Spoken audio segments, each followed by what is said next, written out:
ഇവളുടെ കഥയാണ്. ഇവൾ നീന്തി തുടിച്ച കണ്ണീർ ചാലുകളുടെ കഥ. ഇവൾ കത്തിച്ചു തീർത്ത നൊമ്പര തിരികളുടെ കഥ. ഇതെന്താ മെഗാ സീരിയൽ അനൗൺസ്മെന്റ്? എന്റെ കഥയല്ലേ, ഞാൻ പറഞ്ഞോളാം. ആയിക്കോട്ടെ. അതെ, എൻ്റെ കഥ ഒരു ബൺ മസ്കായി ഉണ്ടാക്കാനുള്ള കഥ.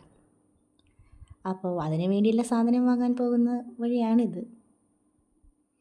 നിങ്ങൾ സ്ഥിരം പോകുന്ന നവ്യയിൽ നിന്ന് പാല് വാങ്ങി മെഗാമാർട്ട് പോയി ബണ്ണും ബട്ടറും ഒക്കെ വാങ്ങി തിരിച്ചു വരുമ്പോൾ നല്ല മഴയായിരുന്നു. അപ്പോൾ സൈഡിൽ നിർത്തി കാണിച്ച പ്രഹസനമാണിത്. റെയിൻകോട്ടൊക്കെ ഇട്ട് വണ്ടി സ്റ്റാർട്ട് ചെയ്തു. ഇത് ഞങ്ങളുടെ വീട്ടിലേക്കുള്ള വഴിയാണ്. അങ്ങനെ അവസാനം മഴയും റെയിൻകോട്ടും ഒക്കെ ആയി ഞാൻ വീട്ടിലെത്തി. ബണ്ണും ബട്ടറും കണ്ടൻസ്ഡ് മിൽക്കും ഒരു പാത്രവും ക്യാമറ ഒക്കെ സെറ്റാക്കി ഞാൻ എൻ്റെ പണി തുടങ്ങി. അങ്ങനെ നല്ല ഫ്രീസായ ബട്ടറായിരുന്നു. അത് എങ്ങനെയൊക്കെയോ സ്പൂൺ ഉപയോഗിച്ച് കട്ട് ചെയ്ത് പാത്രത്തിലിടുകയാണ്.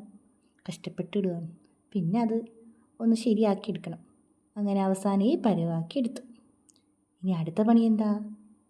കണ്ടൻസ്ഡ് മിൽക്ക് ആഡ് ചെയ്യണം. അതിന് മുമ്പ് ഒന്നുകൂടി ഒന്ന് വിസ്ക് ചെയ്തു സ്പൂൺ ഉപയോഗിച്ച്. പിന്നെ കണ്ടൻസ്ഡ് മിൽക്ക് കുറച്ച് ആഡ് ചെയ്തു.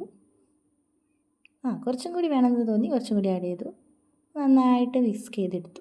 വലിയ പ്രൊഫഷണൽ രീതിയിലുള്ള വിസ്കലൊന്നും അല്ല, എന്നാലും കുഴപ്പമില്ലാത്ത രീതിയിൽ നന്നായിട്ടൊന്ന് വിസ്ക് ചെയ്യാൻ ആ സ്പൂൺ കൊണ്ട് ശ്രമിച്ചു.